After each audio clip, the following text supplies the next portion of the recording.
Scene dari film ini diawali ketika mereka masih anak-anak. Mereka adalah kakak beradik bernama Nobutsuna sang kakak dan Naomitsu sang adik.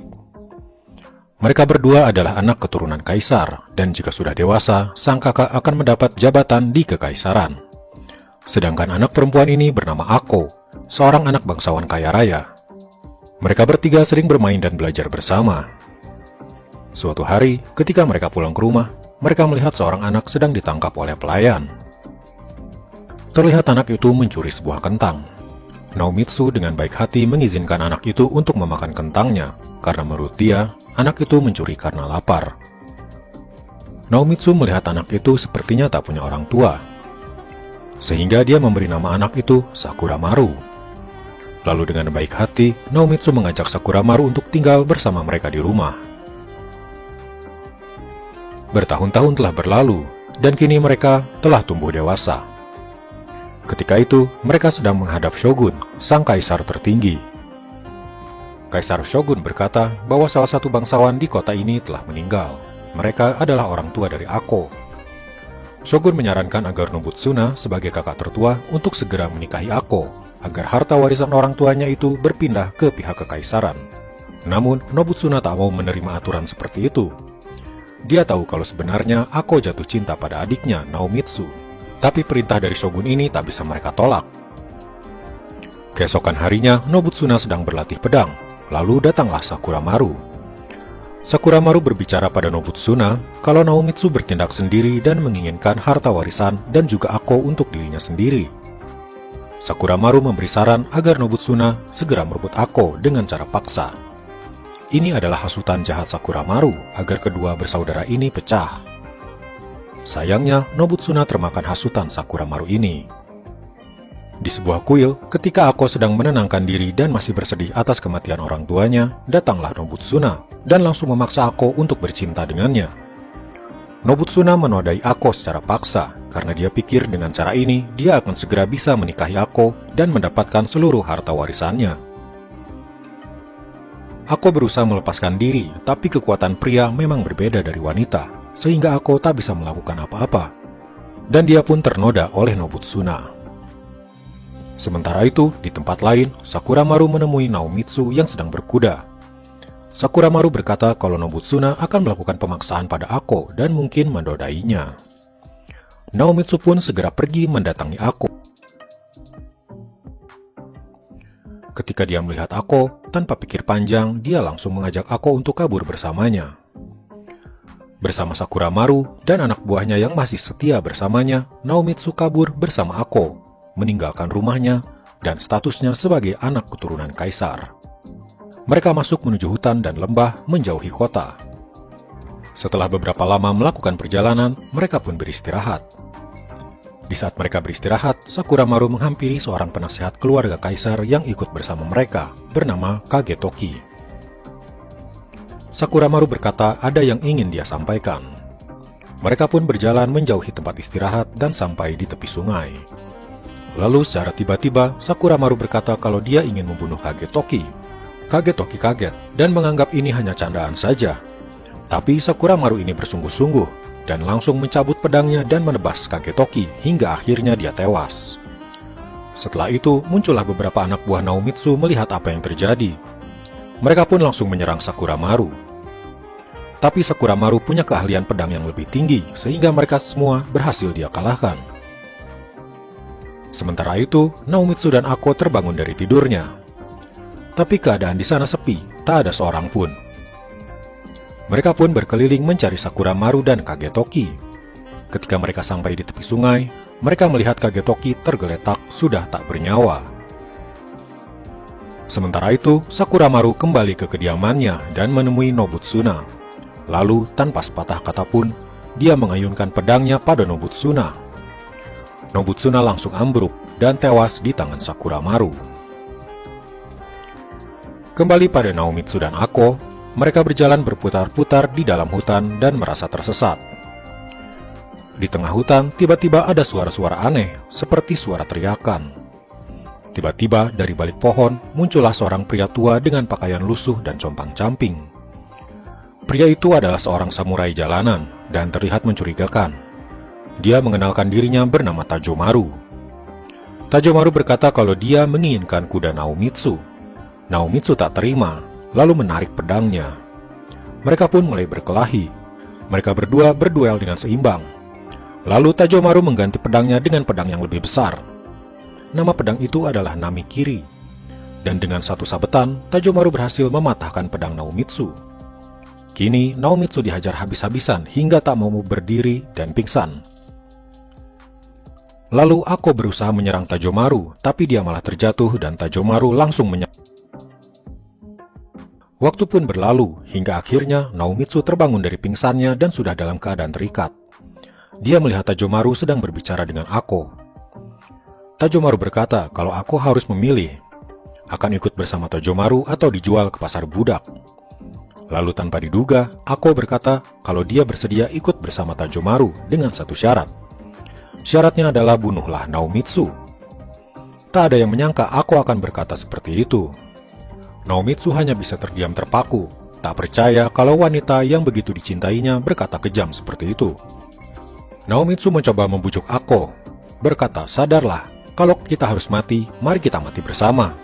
Tapi Ako menolak mentah-mentah dengan berkata, kamu saja mati sendiri. Tajomaru menyaksikan pertengkaran mereka sambil tertawa puas.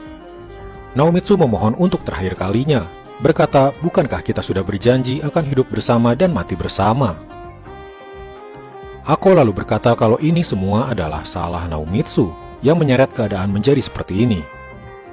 Tajomaru lalu berkata pada Naomitsu kalau sebaiknya Ako ini dibunuh saja karena sepertinya omongan yang ngelantur. Di saat Tajomaru tak memperhatikan, Ako tiba-tiba melarikan diri dari situ, meninggalkan Naomitsu sendirian. Tajomaru pun melepaskan ikatan Naomitsu, tapi tiba-tiba dia mengambil pisau dan menikam Tajomaru.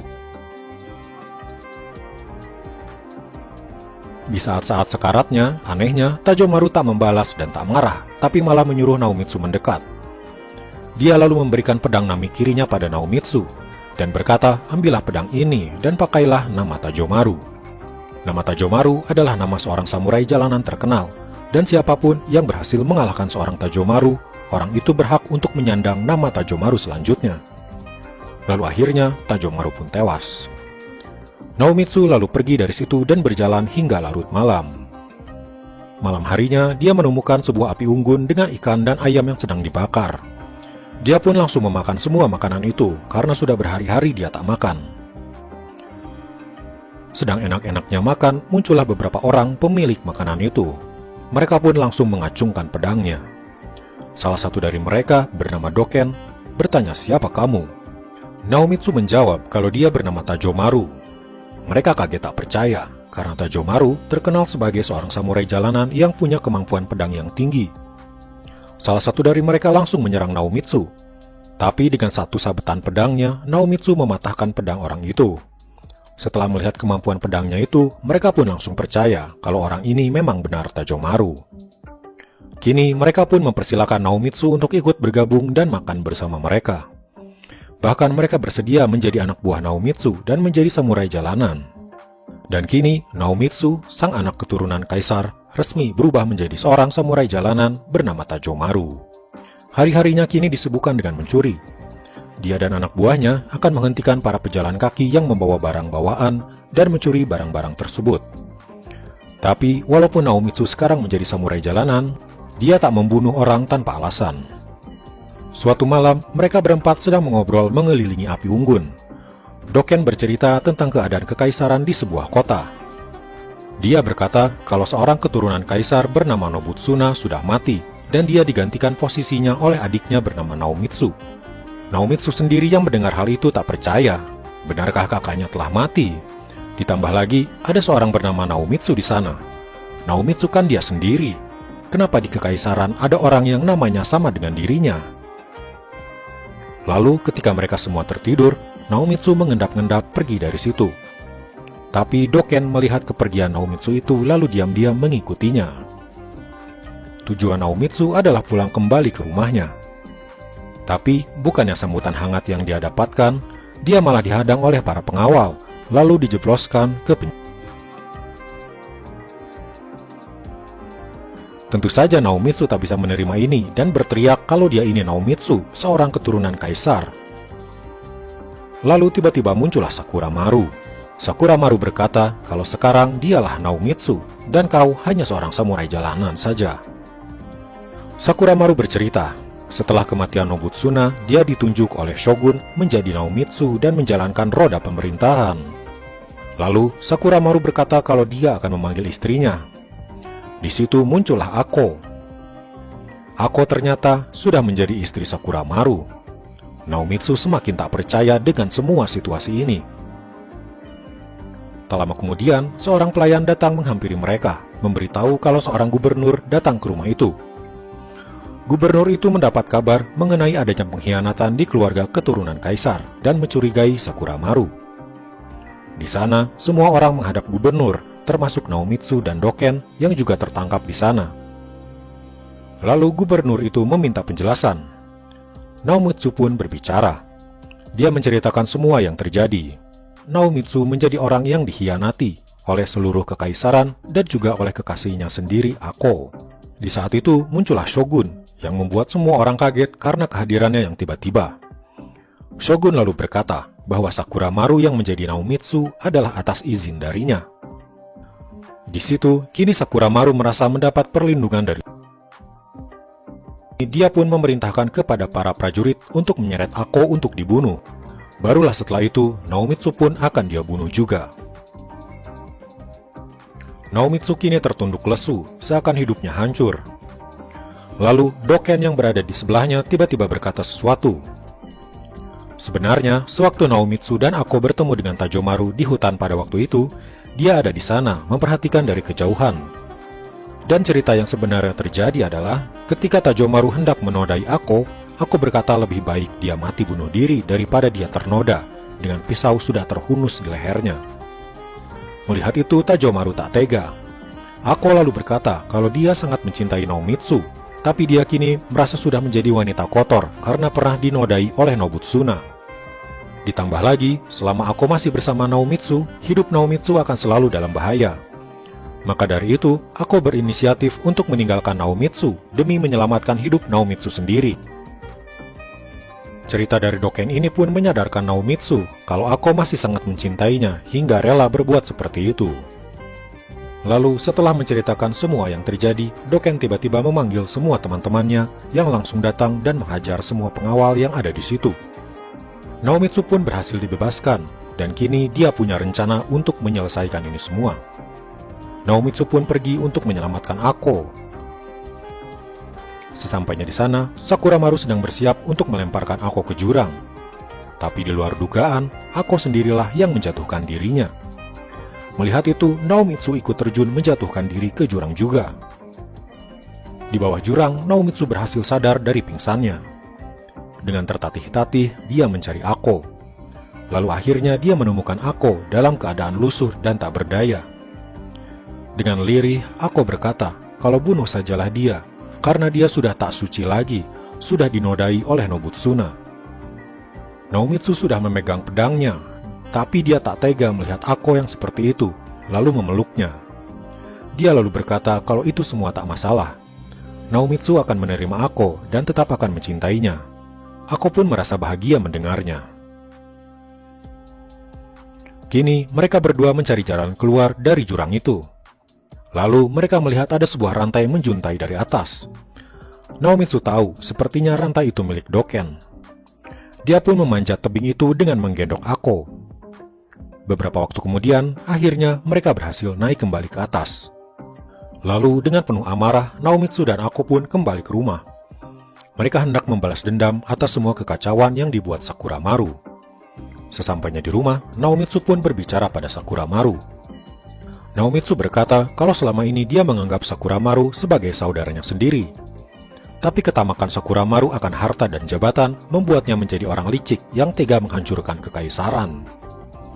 Kini Naomitsu pun mengajak Sakura Maru berduel, menyelesaikan semua ini dengan sebuah pertarungan. Lalu pertarungan pun dimulai. Awalnya, Naomitsu dan Sakura Maru bertarung dengan imbang. Tapi di tengah pertarungan, pedang Naomitsu terlepas dan terlempar jauh. Dia berusaha mengambil pedangnya kembali, tapi Sakura Maru lah yang berhasil mengambil pedang itu. pergumulan pun terjadi. Hingga akhirnya pedangnya berhasil Naomitsu dapatkan kembali. Dia pun mengayunkan pedangnya dan tebasannya mengenai Sakura Maru. Sakura Maru langsung ambruk. Hingga akhirnya dia pun tewas. Kini Sakura Maru telah tiada. Lalu Naomitsu pun memanggil seorang penasehat kekaisaran di situ. Dia berkata kalau tugas sebagai pejabat kekaisaran dia serahkan pada penasehat tersebut.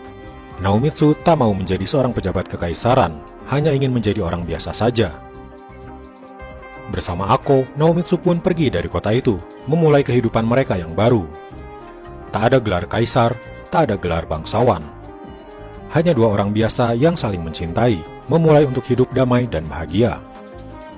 Dan film pun selesai. Nah, begitulah guys, seluruh alur cerita dari film Tajomaru. Sebuah ketamakan akan harta dan jabatan akan membuat orang lupa saudara dan keluarga sendiri, hingga menghalalkan segala cara, sampai-sampai saling bunuh-membunuh. Namun akhirnya, ketamakan itu akan kalah dengan kebaikan, dan orang yang tamak akan menerima ganjarannya. Semoga film ini bisa memberikan pesan yang positif untuk teman-teman semua yang menonton. Oke guys, aku rasa sekian dulu untuk video kali ini. Kalau ada request film, kalian bisa komen di bawah. Terima kasih sudah menonton. Sampai jumpa di video berikutnya.